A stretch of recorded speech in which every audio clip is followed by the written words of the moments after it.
Mr. President, Senator from Alabama. I'd like to request that the quorum call be vitiated. Without objection. Mr. President, I rise today to address my colleagues in this chamber for the last time. After nearly a year in this chamber, I'm both its newest member and the next to depart. As such, I have both the optimism of a young student and the battle scars of a man in the arena. Today, I'd like to offer my colleagues some observations from the perspective of my unique circumstances. My fellow senators and I come from different places. We were raised differently, and we've lived differently. In coming to serve in the world's greatest deliberative body, we have carried and tested different notions of America.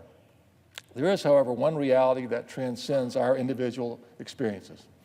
In this chamber, we're each humbled by history. The Senate has been a forum for some of the great debates of our republic. It's been shaped and been shaped by citizen legislators from every state in the Union. We're awed by the strength of an institution that has weathered great challenges and the wisdom of those who first envisioned it. As I rise today in that spirit, I'd like to shed some light on a page of Senate history that bears great significance to our current political climate. Mr. President, as you know, across the hall behind you is a space. It's known as the Marble Room, and a building that's home to so many breathtaking historic sites. This alcove has a singular beauty and a story worth telling. As part of the 1850s expansion of the Senate's chambers, the Marble Room began as a public gathering place, and it's been frequented over the decades by politicians and protesters alike. When the Union Army camped on the grounds of the Capitol, soldiers even used its fireplaces for cooking. For over 60 years, the Marble Room was steeped in the life of the American citizen. It hosted meetings with advocates, constituents, and the free press. It became a very tangible example of our nation's experiment in representative government. In March of 1921, it took on a new, equally important purpose. The space was reserved by the Rules Committee as an escape for senators from the crowded halls of the Capitol and the windowless, smoke-filled rooms where they often had to gather off the floor. It became the place where senators of all stripes would come to catch their breath and take their armor off. Some would nap, some would eat lunch, read the newspapers, and all would end up forming bonds that rose above politics. Today, the Marble Room is almost always empty. This emptiness symbolizes something that worries me about today's politics. It's likely both a symptom and a cause of the partisan gridlock that often dominates this chamber. But the story of that room, the interplay between the citizens and institutions, between pragmatism and principle, is the story of the Senate, and in some ways the story of Republican government in America. Mr. President, what was once an incubator for collegiality and bipartisanship has become a glaring reminder of the divisions that we have allowed to distract us from the business of the American people. We each remain humbled by the history of the Marble Room. We stand in awe of the traditions of this hallowed body, but too often we fail to let this history be our guide through today's political challenges. Mr. President, my time in the Senate has reinforced for me what it means to balance principle and pragmatism, to serve the people of my state honorably, and it has taught me how to navigate turbulent waters in Washington. I imagine that our predecessors who spent time together in the Marble Room wrestled with similar questions. After all, the issues we face today are not all that different. This body has been strained before. It's bent, but not broken. Finding lasting solutions to our nation's problems doesn't require reinventing the wheel. Our forefathers have done it before, and they've done it right across the hall. Mr. President, I spent my early years growing up in Sylacauga, Alabama, familiar to my friend, the senior senator. It's about 40 miles outside of Birmingham. My first hometown is known as the Marble City for its swath of high-quality stone. It sits on 32 miles long and as much as 600 feet deep. Sylacauga marble is widely recognized for its pure white color and its fine texture. And here, in the nation's capital, we're surrounded by it. It's set into the ceiling of the Lincoln Memorial, the halls of the Supreme Court, and it was used by renowned sculptor Gutzaz Borglum to create the bust of Abraham Lincoln that's on display in the crypt downstairs here in the Capitol. Sylacauga marble is used in places infused with tradition and deep history. It's used to enshrine important landmarks. It ensures that memories of the past will stand the test of time to inform the decisions of the future. In a small house in the Marble City, I was raised by a family that instilled in me a deep and abiding reverence for history and tradition. My father was a Navy veteran, and my only uncle, a West Point graduate, was killed in service to our country in World War II and was ironically born on the 4th of July. So as you can imagine, Mr. President, I didn't need to observe parades and flags and fireworks to understand the sacrifice people have made to preserve our freedom. I just had to look into my mother's eyes on her only brother's birthday to remember that sacrifice. Forged in service and sacrifice, my family understood the blessing of living in America and the price of passing its freedoms on to the next generation. And thanks to this generation, the greatest generation, I grew up strong in Alabama. At a young age, I was introduced to the Boy Scouts of America, as many of my colleagues were. From volunteer troop leaders to the older scouts I looked up to, the Boy Scouts created an environment of selfless service. As a scout, I learned to appreciate the institutions of American society and my role as a citizen in it. By the age of 13, I was an Eagle Scout, traveling to Washington, D.C. on a school trip to see this great experiment in representative government up close.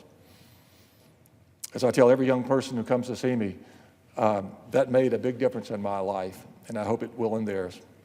Mr. President, I often wonder if we all approached our duties here with the wide-eyed wonder of a child or a young student on a field trip, whether we couldn't maybe accomplish a little more in Congress. Of course, the strength of this body and the remarkable foresight of our founding fathers runs deeper than an elementary school civics class or a trip to Washington.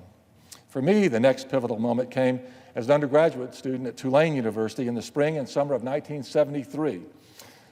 I know many of my colleagues won't be surprised to know that I played basketball in college, and there is a reason why I am the tallest senator in history as I come to understand it. But in between practice and part-time jobs, I did find time to watch the newly formed Senate Select Committee on Presidential Campaign Activities and begin its investigation of the Watergate Scandal. In that moment, our nation stepped into uncharted territory. The strength of our Constitution was tested like never before. Would the pursuit of justice overcome politics? Would the institution of the presidency be forever changed? What are the responsibilities of citizens in a republic when the republic's institutions are tested? It was during that spring semester of 1973 that I began to understand the tremendous power of the rule of law. It is guarded by representatives who swear to protect, preserve, and defend the Constitution of the United States. When my basketball playing years ran out, it was this realization that led me to go to law school. My new game would be learning the ins and outs of this system that ensured the rights of that our founders envisioned.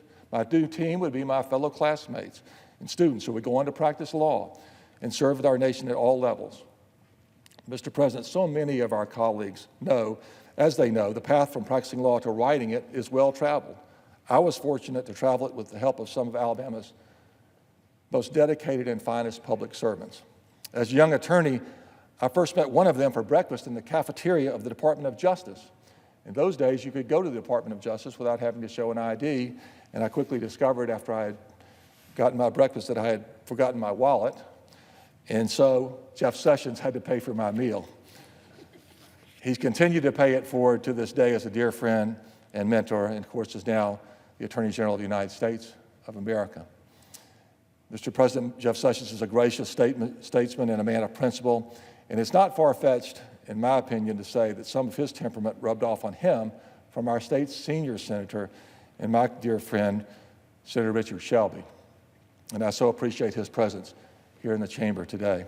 Over 30 years ago, I was introduced to then Congressman Shelby by my friend, former Secretary of the Senate, Joe Stewart, a person who revered this institution. As a young lawyer, I learned from a man fast becoming a legendary legislator. He would become one of my most treasured friends, sharing many days hunting together in the fields of Alabama and elsewhere, and many more stories shared here in the halls of the Capitol. Together, Jeff Sessions and Richard Shelby represent the finest Alabama has to offer to the nation. Following in their footsteps here in the Senate is an honor I will forever treasure. The example of these men inspired me to get involved in public service. As the Attorney General of Alabama, Jeff Sessions set an example, and as I think the most influential, revered senator in our state's history, Richard Shelby, has guided the way with an unparalleled reverence for the rule of law. So, Mr. President, I spoke earlier about the balance of pragmatism and principle. And in doing so, I had my friends in mind. When I was elected Attorney General of the state of Alabama in 2010, I drew heavily on their examples of principled conservative leadership. Mr. President, in this body, we are too often convinced that standing for deeply held principles is incompatible with pragmatism. In the 6 years I served as Attorney General, I learned that this could not be further from the truth. Serving my state in that capacity required balance, above all else. I know the presiding officer, having been an Attorney General, will understand that. I had an obligation to the people of Alabama who elected me to fight for the conservative victories they were counting on, but I also had a solemn duty to rise above politics and follow the law and truth wherever they led. Make no mistake, during my 2 terms as Attorney General, I took every opportunity to defend the Constitution and the people of Alabama against federal government overreach. In other words, defending the rule of law and the Constitution, the oath we take. Together with other states' attorneys general, I worked to protect farmers and ranchers from an EPA rule that would turn puddles in their fields into federally regulated ecosystems. We stood up against threats to religious liberty and the Second Amendment, and we took the fight over illegal executive amnesty all the way to the United States Supreme Court. On these and many other issues, we stood for the rule of law, and we won. So, Mr. President, I don't have to prove my commitment to conservative principles. At the same time, I have a record of upholding the rule of law even when my own party goes astray. I have the scars to show for it. Believe me, over my 6 years in the state capital of Montgomery, I assembled a nationally renowned team of prosecutors behind a common goal: root out public corruption.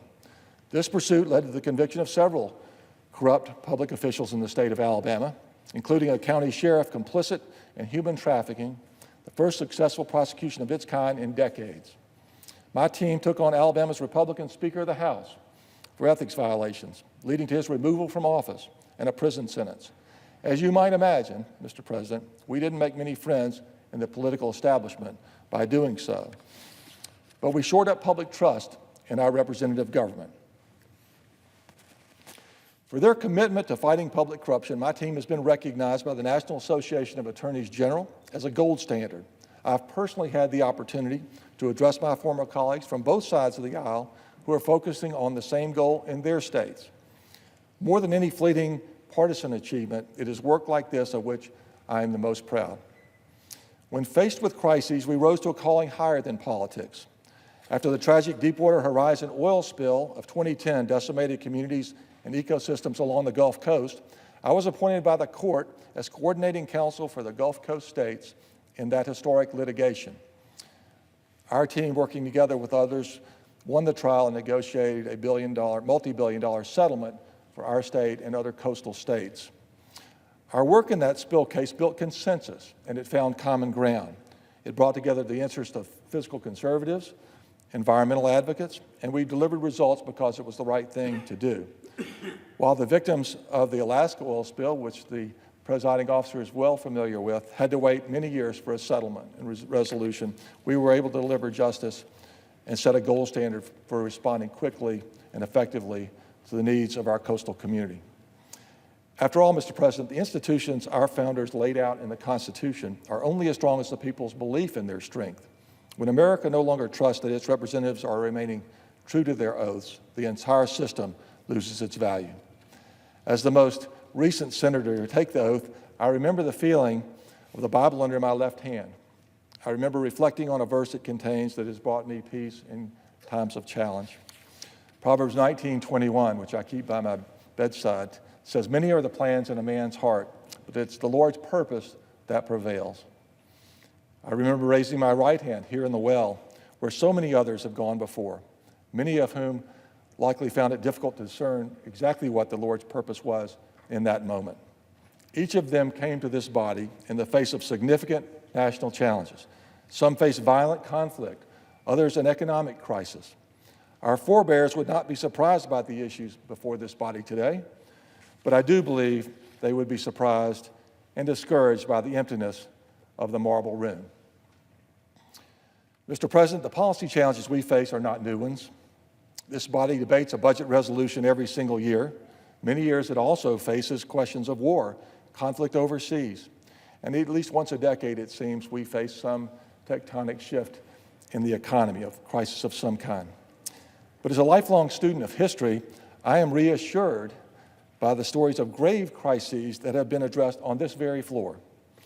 In this chamber, the post-Civil War Senate ensured that the nation stayed the course of healing and reunification. In this very chamber, the Senate put politics aside to defeat the rise of fascism in Europe and guided the creation of a new 20th century world order. On this floor, long overdue support for civil rights was won, vote by vote. This struggle, the civil rights struggle, is held vividly in the memory of my home state. In the early 1960s, my elementary school in Birmingham, Alabama was segregated. By 1971, I was taking the court with 3 young black men, my teammates, my classmates, and my friends, to play for the state basketball championship. As our nation evolves, the traditions and history of the Senate demand that this institution meet each new challenge, armed with the will of the American people. And as I watch with the rest of the country, it was on this floor that the Senate restored faith in our institutions by delivering justice after Watergate. It was a real pleasure for me as a lawyer later in life to get to meet Fred Thompson, who served in this great body and was the counsel for the minority on the Watergate Committee, and to see the role he set as a senator as well, and to call him a friend. The idea that chaos, Mr. President, and upheaval that we see today is unique it just falls flat in the face of this monumental history. Pundits and politicians alike are too quick and easy to talk in superlatives, but chaos and change are nothing new to this country. The Senate was designed to endure, and rooms of marble are built to last. Studying that Senate history puts the issues of today in perspective for us, but it also sheds light on the true challenge of our generation. A newer, more serious threat to the future of this institution and its traditions. You see, the Senate was designed to accommodate conflict and profound disagreement. It was not, however, designed to tolerate the entrenched factionalism that dominates today's proceedings. It was not designed for the people's representatives to hunker down in private rooms, emerging only long enough to come to the chamber and cast votes. There are 100 seats in this chamber. Each one was contested and hard-earned, but they're rarely all occupied. The less time we spend in the same room, the easier it becomes to view our colleagues on the other side of the aisle as obstacles instead of opportunities. What do I mean by opportunities, Mr. President?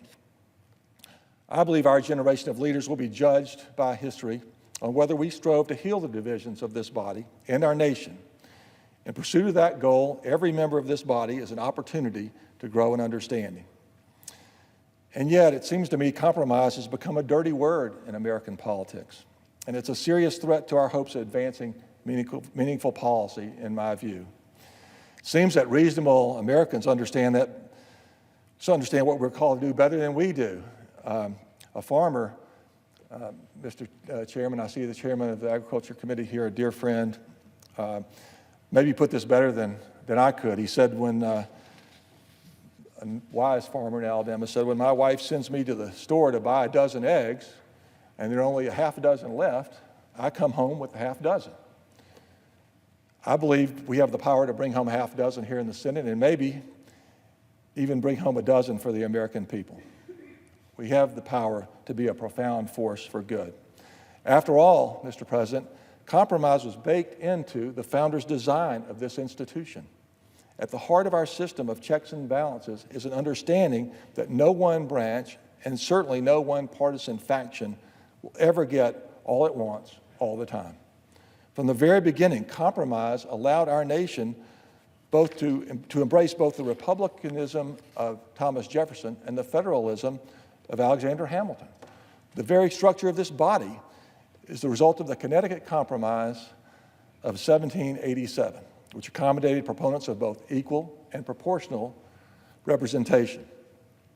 The authors of this very pragmatic solution, Roger Sherman and Oliver Ellsworth, are depicted on the wall right outside the Senate chamber, not far from the Marble Room, where their example of finding common ground would be practiced for decades to come. Mr. President, in the shadow of these founding debates, political voices today are arguing louder and louder about smaller and smaller things. It is easy for those outside this chamber to insist that they know what should be done, and as long as we remain so deeply divided, those outside voices will always win. When I leave the Senate, I hope to have lived up to the words of a different voice, a voice familiar to those of us I know in the chamber. On April 23, 1910, in a time of great change in this country, as the United States was coming to define a new world order, President Teddy Roosevelt delivered a now famous passage that bears repeating. President Roosevelt said, "It's not the critic who counts. It's not the man who points out how the strong man stumbles or where the doer of deeds could have done them better. Credit belongs to the man who's actually in the arena, whose face is marred by dust and sweat and blood, who strives valiantly, who errs, who comes short again and again, because there's no effort without error and shortcoming, but who actually strive to do the deeds, who knows great enthusiasm, the great devotions, who spends himself in a worthy cause, who at the best knows in the end the triumph of high achievement, and who at the worst, if he fails, at least fails while daring greatly, so that his place shall never be with those cold and timid souls who know neither victory nor defeat." Here today, our nation faces challenges like it did during Watergate 43 years ago, like it did at the time of Roosevelt 107 years ago. When we have each left this great body, I know we would like to be remembered as men and women in the arena, as people who spent themselves in worthy causes. I'm convinced the worthiest cause we can join today is a return to the collegiality, the pragmatism, and yes, dare I say, the compromise of the marble room. So, Mr. President, as I leave the Senate, I'm indebted to so many, to those who have helped me become the man I am today, to the colleagues who have welcomed me as a partner in the people's business and who are so kind to take time to be here today in the chamber, and to the great state of Alabama, which I've had the immense honor to serve. I thank God every day for the blessing of my wife, Melissa, and my children and grandchildren are here with us today. Greeting every day, assured by their love and support, has made my work here and throughout my life possible. I thank my staff in Alabama and here in Washington, many who are here joining us, who have risen to the task of serving our great state through troubling times. Their tireless dedication reminds me that there is a really bright future ahead for my state and for this institution. I thank the staff of the Senate here on the floor, all the people here on the floor and in the cloakrooms, and the U.S. Capitol Police, and all those who preserve and protect and defend this hallowed institution. I thank each of my colleagues for the privilege of joining them in service. The friends and working partners I've found here in the Senate give me great hope that in the right hands, this experiment in representative government will long, long endure. I thank the men of principle who have served Alabama with honor for years before me. I especially thank my friend Richard Shelby for his friendship and his guidance during my time here in the Senate. Finally, Mr. President, I thank the people of my state. Alabama is a beautiful place with millions of hardworking, good people who call it home. As I look back on my career, I'm most proud of the last 7 years I have spent working on their behalf, both in Montgomery and here in Washington. Mr. President, in preparing my remarks today, I spent a lot of time in the marble room. I reflected on the stone that built it and the bedrock of my hometown. I thought about the lawmakers who frequented it years ago.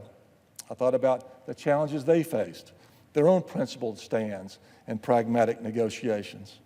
Most importantly, I thought about the common ground they found there. Off the record and away from the cameras, this space represents an opportunity to once again find balance. Balance between principle and pragmatism. That balance would reflect the very American spirit here in the Senate, which is defined by balance.